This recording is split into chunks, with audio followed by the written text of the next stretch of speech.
Welcome to Samba Samba. Enjoy the video.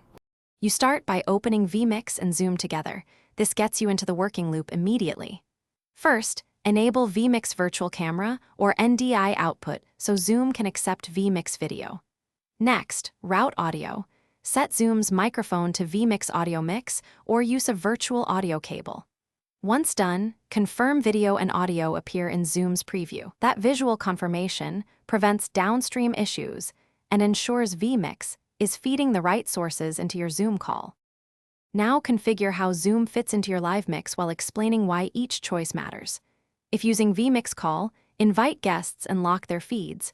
With NDI or desktop capture, position Zoom windows inside Vmix inputs for precise framing. Route audio across buses so host, guest, and music levels stay separate. That helps you control live dynamics. Once you verify sync and transitions, run a short rehearsal to measure latency and tweak buffering so the program output remains polished on stream. Finish by locking your scene memory and starting a local recording as a safety copy. This guarantees you have fallback footage.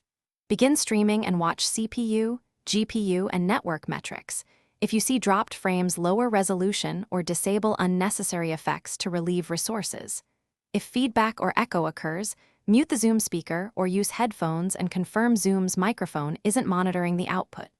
One key troubleshooting tip: when video lags, increase Vmix buffer or switch to a lower bitrate to stabilize the call.